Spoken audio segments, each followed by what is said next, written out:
Hey guys, Dominic from Genuine Reels, and today I'm going to be talking about Twin Peaks: The Return. It's back. I don't know if it's better than ever, but it's definitely just as confusing as ever. I don't know what the frig is going on like a lot of people. I think we all have the same feelings, which, listen, it's David Lynch, it's Twin Peaks, it's come to be expected. You know, you knew this was going to happen, and I kind of caught myself off guard, halfway through it, where I was kind of like, oh, what are they doing? And then I was like, wait a minute, I'm watching fucking Twin Peaks. Of course I'm going to be confused. So, I watched the first two episodes that were basically like one movie, and then I went ahead and watched episodes 3 and 4, which if you have Showtime on demand, I believe they're on there, and I do my Showtime through my Amazon. So let me delve into this show a little bit, what I thought, what I was expecting, my feelings overall. I'm not going to do full-on summaries of each episode. I'm kind of going to brush through this as fast as I can because I'm going to do all 4. But yeah, let's talk about the beginning. Now, first of all, when we were counting down the minutes before this show came on, I can't remember another time where I was as excited for a TV show to start. I mean, I'm not going to say it was, Force Awakens proportions for me because, I was excited, but I was sitting there close to having the excitement for Star Wars, only because I was just anxious and I was so curious to see how the show would begin, especially after the way it ended.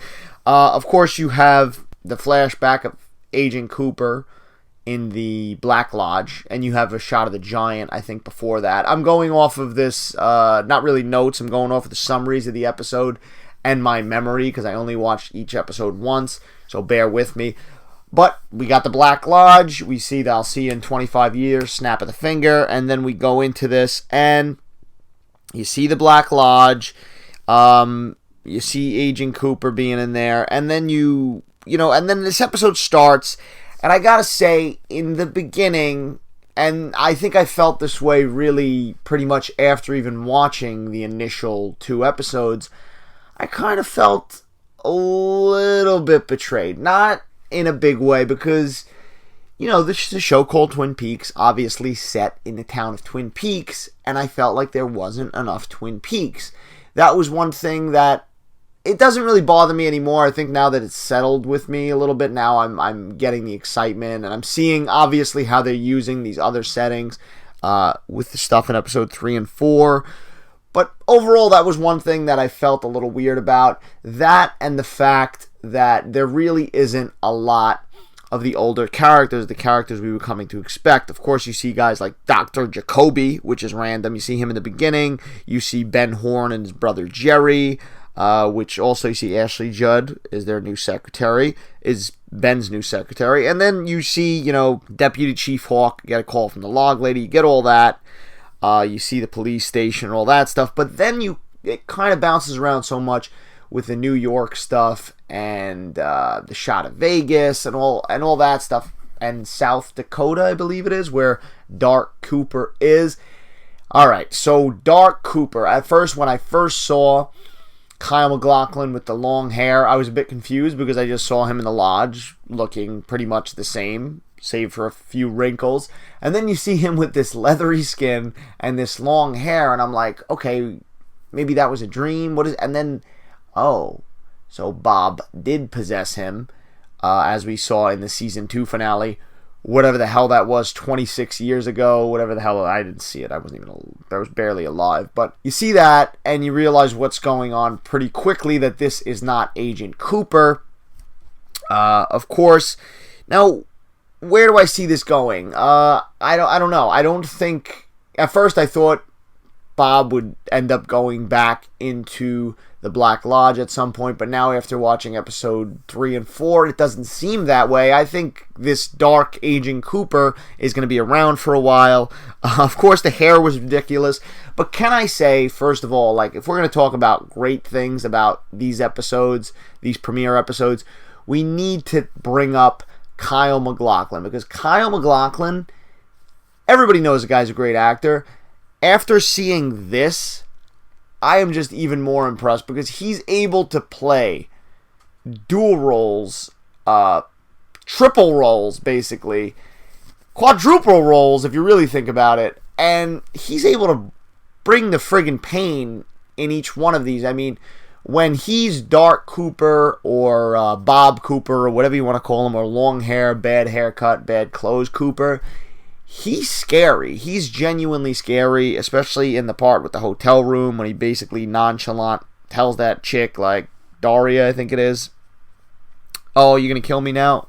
Yes. He's just creepy. He's genuinely creepy, and you forget that this is the guy you fell in love with as Agent Cooper. So pretty much the first episode and the second episode were blended for me because I watched it like a lot of you did as the movie, and then you have people like Matthew Lillard show up, the body of the librarian with the head of the librarian, with the body of a unidentified man, Matthew Lillard getting arrested as the principal.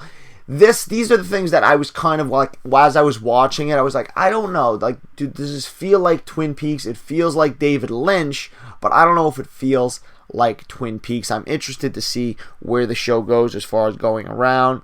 We also see Ray Wise for a bit in the Black Lodge. Forgot about that. And then we have a moment, and like I said, bear with me because I'm jumping around a lot, but then we have a moment where in the cell, Matthew Lillard is sitting there, and you see this ghostly, ashy figure where the head just kind of disintegrates and the whole thing just vanishes. That, I don't know what that was. To me, the first instinct I thought was Bob.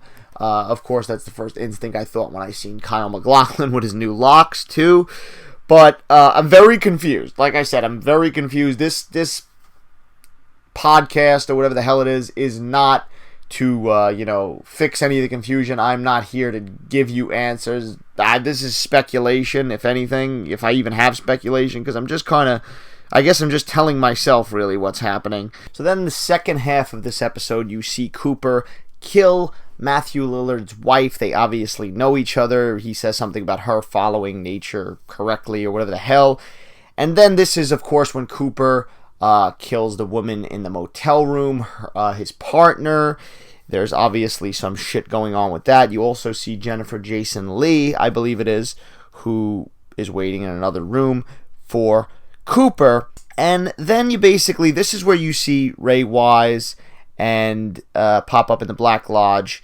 And then the man from another place, which is basically like I don't know what the hell is, plant with a face thing. I don't even know what it is.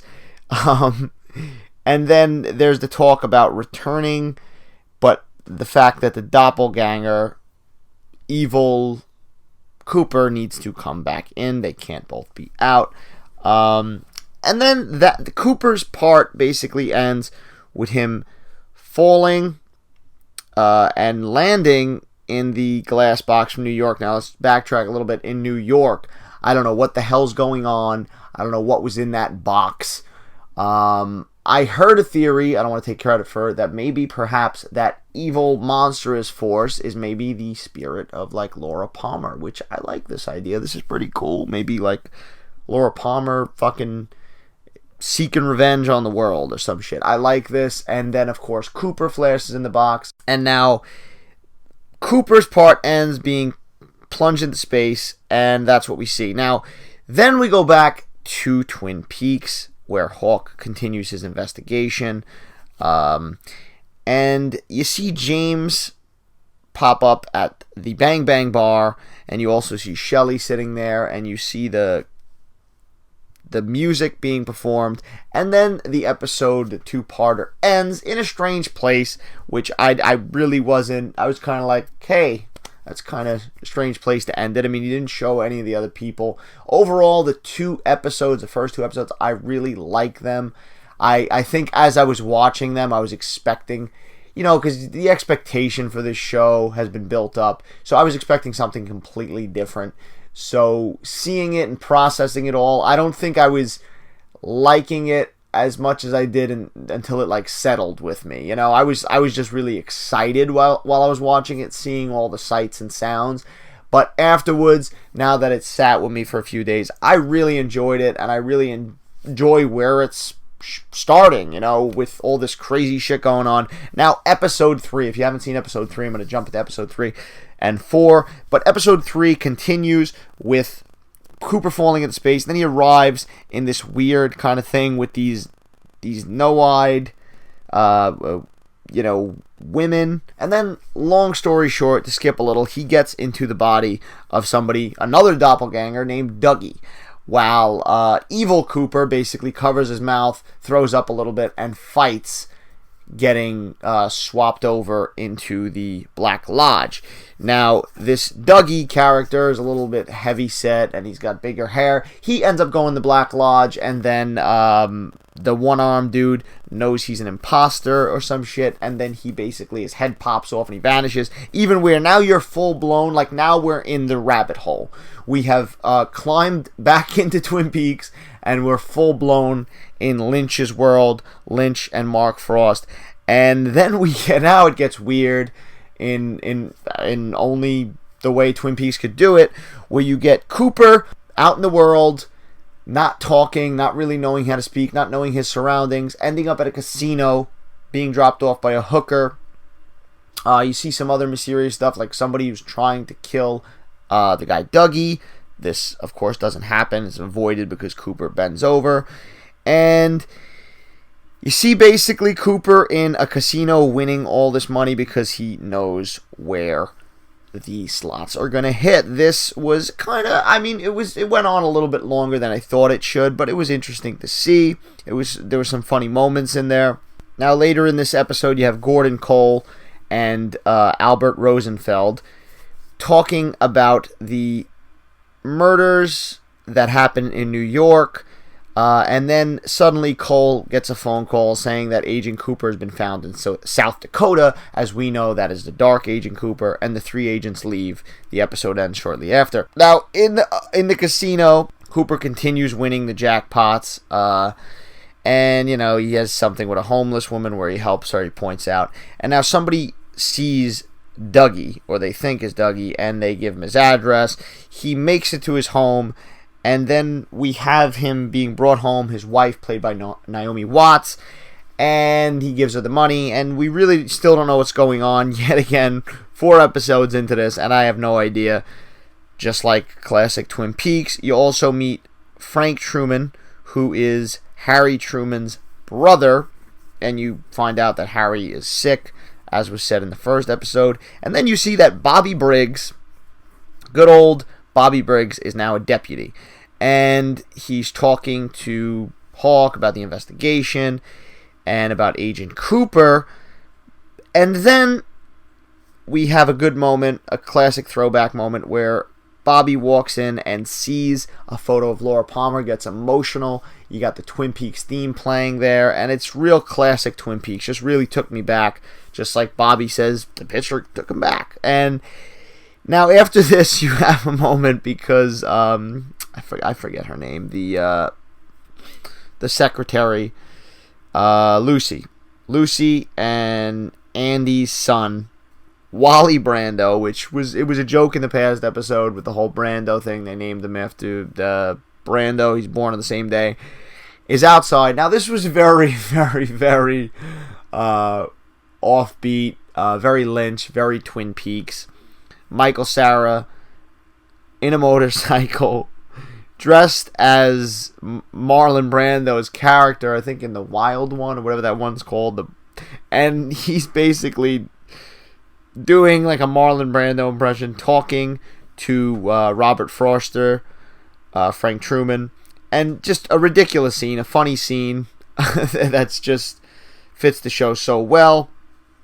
And then, of course, you have David Duchovny returning as Denise Bryson, popping up and talking to Cole, which was cool to see. It should also be mentioned that Cole does meet up with Dark Cooper and talk to him, where Dark Cooper claims he's working undercover. Then there's some talk that the officer that found Cooper was hospitalized, and his vomit is in the lab. There's also that where he threw up in his hand, and the other Cooper also threw up. Now, overall, the episode doesn't end too late after that. Overall, I like this so far. I think it is very, very, very weird. I don't know what I was expecting. I definitely was expecting more Twin Peaks. It's still early. There's 14 more episodes, I believe, because there's 18 total. And I'm sure they're really going to jump back into Twin Peaks soon enough and just go back to the older characters, show what they're doing, get them more involved in the story. My curiosity is, like a lot of people, I think, where does all this tie into Twin Peaks? What is the deal with New York? Obviously, New York and that glass box is somehow linked to the Black Lodge. Did something follow Cooper out of the Black Lodge? Who was that ghastly figure in the prison? What is Matthew Lillard hiding? These are all questions that we're 4 episodes in, and these are the questions we have, amongst others. Basically, what the hell has Dark Cooper been up to in the 27 oddball years he's been out of the Black Lodge? He obviously disappeared from Twin Peaks, and people haven't seen him since the 90s, as we've discovered. And yeah, there's questions, and we've fallen down the rabbit hole. Like I said, we're in 4 episodes deep and completely batshit crazy. I'm curious what you guys think. If you feel like you like it, do you hate it so far? Are you liking the approach? Were you expecting something different? Overall, like I said, like it a lot. I think it is very, very different from the original Twin Peaks, which at first I didn't know if I like that, but now it's starting to grow on me, and I'm starting to get into the story more and re-enter this special place.